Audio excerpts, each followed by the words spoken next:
Behind me here is a DeWalt 779 compound miter saw. The DeWalt 779 and 780 are almost identical, except this 779 doesn't include any shadow light XPS technology. And what this technology does is it casts a light over the blade directly into the cut area, showing you how wide your cut's going to be and exactly where that cut's going to drop. XPS shadow light technology is a lot more accurate than a laser guide. Laser guides often get misaligned, and they don't show you how wide your cut's going to be when it makes that drop. So for this reason, the DeWalt 780 is about 50% more expensive depending on where you buy it from. And today we're going to show you how to take a DeWalt 779 and upgrade it with this same XPS shadow light technology with just a few simple parts. This procedure takes about 10 minutes. We're going to show you how in less than that. And let's get to it.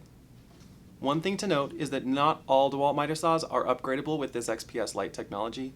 So you'll want to take a look on top of the motor housing here to verify your model number and your type number and see if yours is an upgradable version. The first thing we're going to do is take this housing off here with a Torx T25.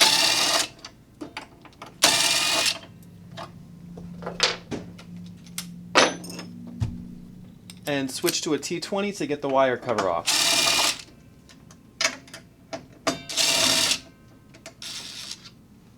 With that removed, now I can reinstall my light.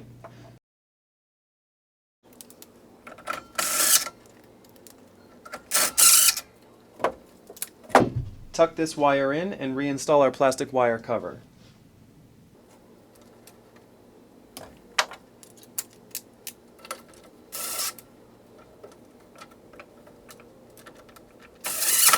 Alright, so our light's been installed, but now we need to wire it in. So to do that, that's going to require us to take this handle assembly off, and we'll need a T20, T25, and T30 Torx bits.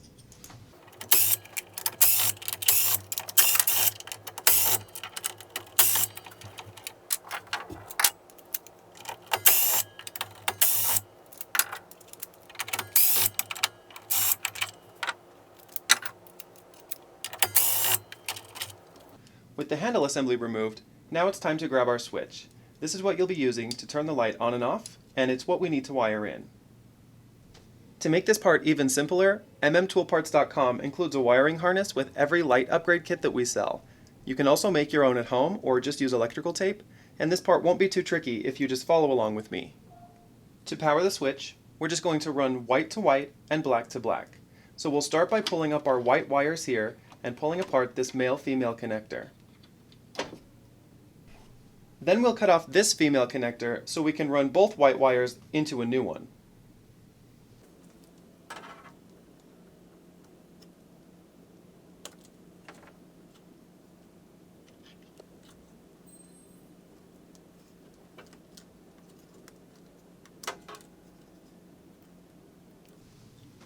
Place the two white wires together into the connector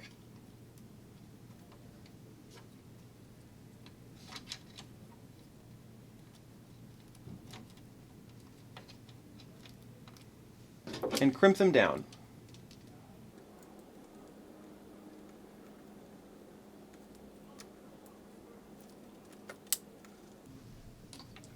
Reattach these connectors, and then we'll move on to the black wire. Running the black wire is a little less tricky because there's no splicing required. We're just going to piggyback with this right here. So we'll grab our T20 and detach this switch.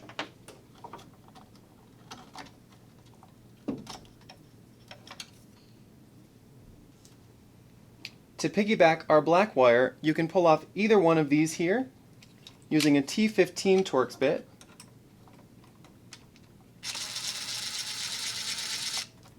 and then simply reattach both together.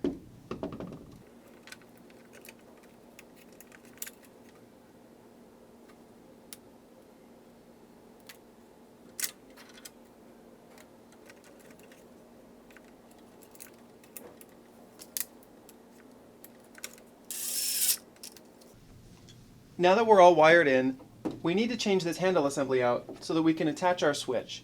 So we'll use a T25 to pull out this one remaining screw.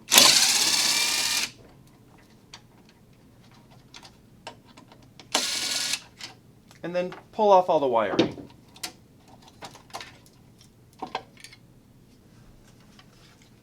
We're going to take our new handle assembly and reinstall.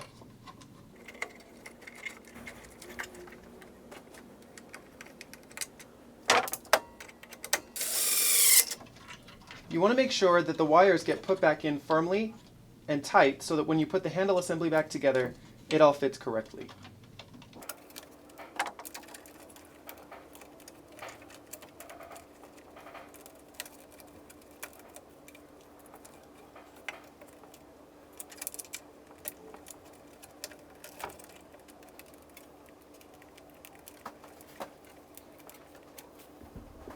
With all of our wiring in place, now it's time to reinstall.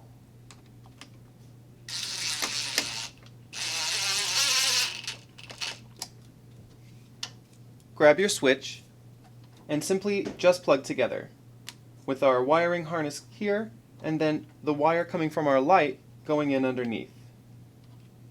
Before we tighten our switch down, we'll want to place the new handle assembly. It goes on just like the old one.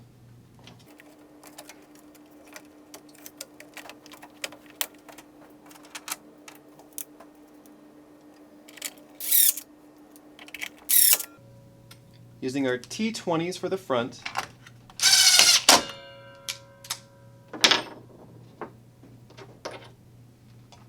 and T25s in the back.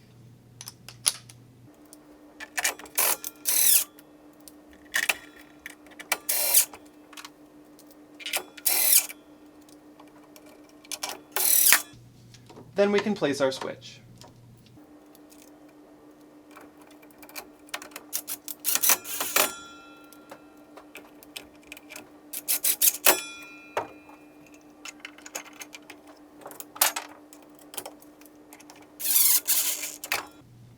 Let's plug in our light and do a test.